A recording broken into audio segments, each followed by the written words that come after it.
Somewhere in Canada, there is a town where over 5,000 people once lived, laughed, worked, and raised their families. Stores were full. Children played in the streets. Music came out of the saloons at night. And then, one day, everyone left. The doors are still there. The windows are still there. But the people? Gone. Just gone. Canada has hundreds of these places. Towns that were once alive and buzzing, now frozen in time, slowly being swallowed by trees, snow, and silence. And the creepiest part? Most Canadians have never even heard of them. So today, we are going inside 10 of the most haunted, abandoned, and deeply unsettling ghost towns across Canada. Some of these places have dark secrets. Some have stories of tragedy that will make your skin crawl. And a few of them, locals will tell you, are still not entirely empty. Stay with me until number 1, because that story is something most people don't talk about openly. Let's get into it. Number 10. Barkerville, British Columbia. Let's start with a town that was once the biggest city north of San Francisco and west of Chicago. Yes, you read that right.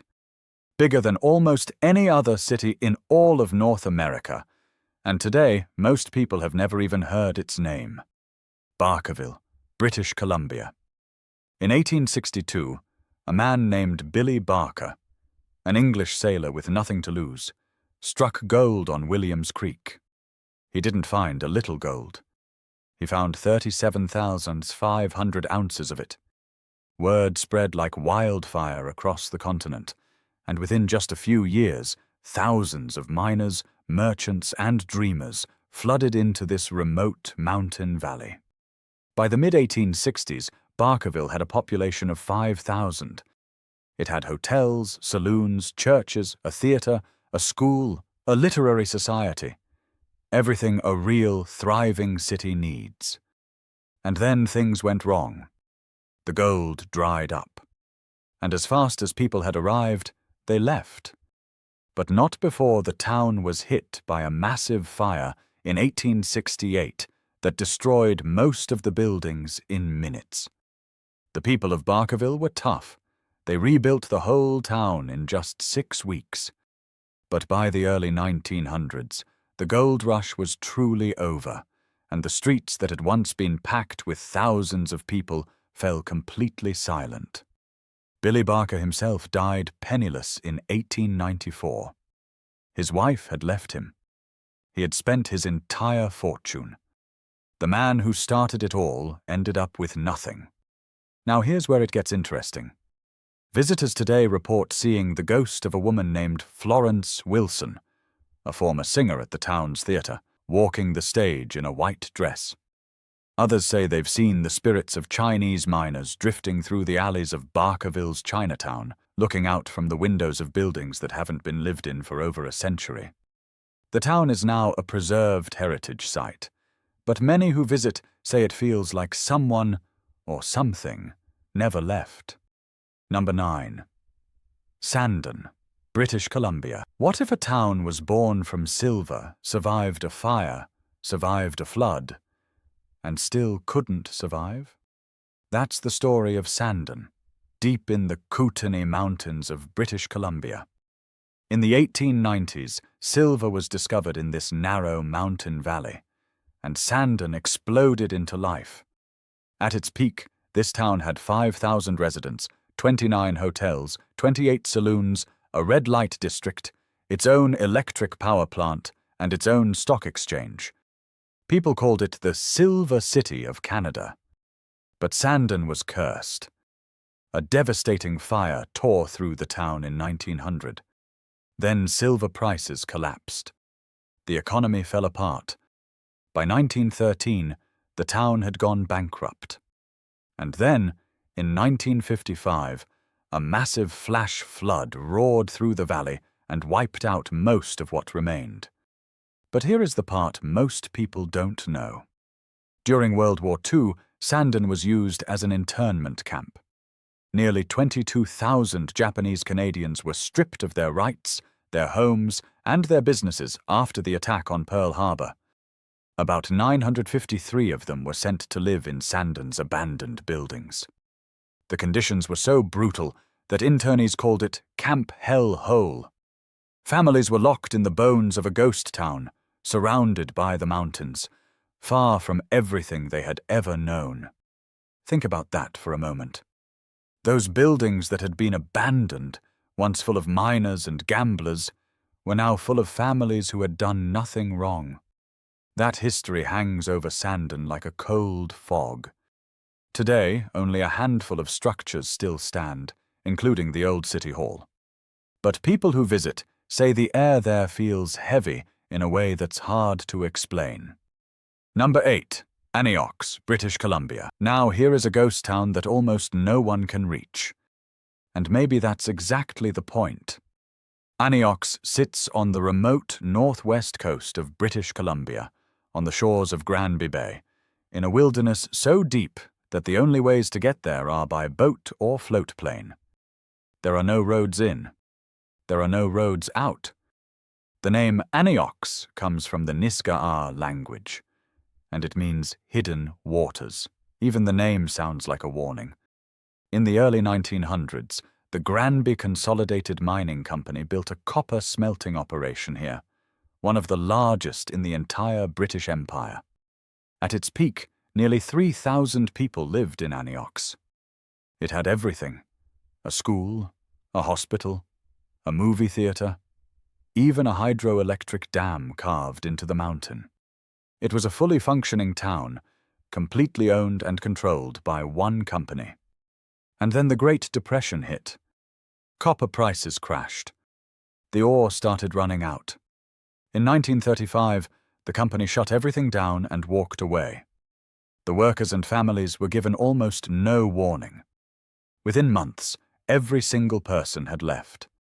The machinery, the buildings, the dam, everything was just abandoned where it stood. Today, Anyox is slowly being swallowed by the coastal rainforest. Rusted boilers sit in the trees. Concrete walls are crumbling into the water. And because it is so incredibly hard to reach, the decay is almost completely untouched. Explorers who have made the journey by boat describe a deep, unsettling silence, like the forest is reclaiming something it never agreed to give away. 2 people still live in Anyox today, just 2. Number 7. Uranium City, Saskatchewan. The name alone should tell you something. Uranium City sits in the far north of Saskatchewan, right on the edge of Lake Athabasca, so remote that there is no road connecting it to the rest of Canada. The only way in or out is by plane. And this town's entire reason for existing? It was built to mine uranium, the material used to build nuclear weapons and power reactors during the Cold War. In the 1950s, uranium became one of the most valuable substances on Earth. The government needed it. The military needed it. And the mines in northern Saskatchewan were delivering it. Uranium City grew fast. By the 1970s, around 3,000 people lived there. It had schools, churches, businesses, a fully functioning community in one of the most isolated places in Canada. Then, in 1982, the last mine closed. The uranium boom was over. And what happened next was one of the most dramatic population collapses in Canadian history. Almost overnight, the town went from 3,000 people to fewer than 100. People didn't pack up slowly. They left in a rush. Today, you can walk through neighborhoods in Uranium City and find rows of abandoned houses, apartment buildings, and stores, all slowly being taken back by the northern forest. Here's the question that keeps popping up. What happened to all the uranium that was mined here? Some of it powered cities. Some of it went into weapons. And the land around Uranium City still carries the footprint of decades of extraction. This place doesn't just look haunted. There is something almost radioactive about its history. Number 6. Val-Jalbert, Quebec. Picture this. You are walking through a town in the middle of a Quebec forest. There is an old school, a convent, rows of wooden houses, a general store. Everything is intact. The buildings look like the people just stepped out for a moment. But it's been almost 100 years since anyone called this home. Val-Jalbert is the best preserved ghost town in Canada. The village was built in 1901 around a pulp and paper mill at the base of the stunning Ouiachuan Falls, a waterfall that is actually 20 meters taller than Niagara Falls. The founder, a man named Jalbert, had a vision. He would build a model community here. Workers were paid almost double the going rate. Their homes had electricity and running water decades before the rest of Quebec did. Val-Jalbert was, for its time, a dream town. Then in 1927, the mill shut down. Demand for newsprint had dropped. The company walked away. And because the entire town existed only because of the mill, everyone else had to walk away too. Families packed what they could carry and left. The doors were locked. The buildings were boarded up. And for decades, Val-Jalbert sat completely still, getting older, while the forest quietly pressed in from all sides. Here is the creepy detail. In 1918, 9 years before the town was abandoned, the deadly Spanish flu swept through Val-Jalbert. Many of the townspeople died. The graves are still there. And some visitors say that when they walk the empty streets of Val-Jalbert alone at night, the sound of the waterfall in the background feels less like nature and more like something trying to speak. Number 5. Grosse-Île, Quebec. This one is different from all the others, because this ghost town is on an island. And the reason it was used tells one of the most heartbreaking stories in Canadian history. Grosse-Île is a small island in the St. Lawrence River in Quebec. From 1832 to 1937, over 100 years, it served as a quarantine station. Ships coming to Canada from Europe were stopped here. Passengers who were sick were taken off the ship and brought to the island. And many of them never left. In 1847, during the Great Irish Famine, tens of thousands of starving, sick Irish immigrants arrived at Grosse-Île on overcrowded ships. The conditions on those ships were so horrific that thousands were already dying when they arrived. Typhus had spread through the passengers like fire. The quarantine station was completely overwhelmed. That summer, more than 5,000 people died on or near Grosse-Île. Many were buried in mass graves.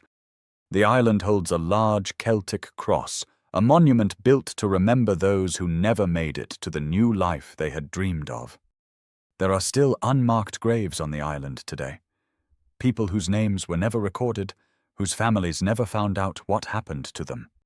After the quarantine station closed in 1937, the island was abandoned.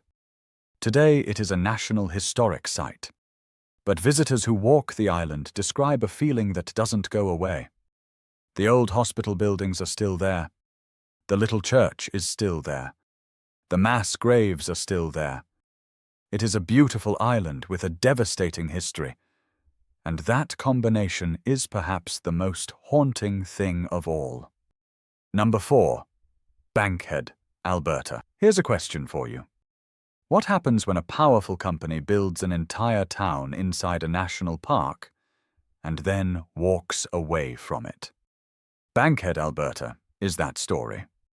Located right inside Banff National Park, Bankhead was a coal mining town built by the Canadian Pacific Railway in the early 1900s. At its peak, about 1,000 people lived here, in a fully built town with houses, a school, a church, a post office, and even a sports ground for the miners to relax. But the coal here was difficult to mine. It was what they called briquette coal, brittle and crumbling, hard to sell, expensive to process. The miners went on strike multiple times over terrible working conditions, and by 1922, the CPR had had enough. The company shut the whole operation down, tore down most of the buildings, and sold off the materials. The people were given almost no time to arrange their lives. They had to leave and find somewhere new to go. Today, inside one of Canada's most visited national parks, you can walk through what remains of Bankhead: crumbling foundations, old chimney stacks, rusting equipment, and silent concrete structures hiding among the trees. Thousands of tourists walk through Banff every year, not realizing that just a short distance from the beautiful mountains and crystal lakes, there is a completely forgotten town slowly disappearing into the ground. What gets people is the contrast. Outside Bankhead, the park is breathtaking. But step into those ruins, and something changes. The beauty stops, and you feel very aware that this was someone's home. Number 3. Dawson City, Yukon. Dawson City is technically not fully abandoned. A few hundred people still live there. But it earns its place on this list because of what happened here, and because of the thousands of years of silence that followed one of the wildest few years in North American history. The Klondike Gold Rush of 1897 is one of the most dramatic events in Canadian history. When gold was discovered near Dawson City in the Yukon, an estimated 100,000 people set out to find their fortune. Of those, only around 30,000 to 40,000 actually made it. The journey itself through treacherous mountain passes and freezing rivers killed many who tried. At its absolute peak in 1898, Dawson City had a population of 40,000 people, making it the largest city west of Winnipeg and north of Seattle. There were banks, opera houses, newspapers, electricity, and even running water in a place that, just 2 years before, had been nothing but wilderness. It was wild, loud, expensive, and dangerous. Then the gold ran out.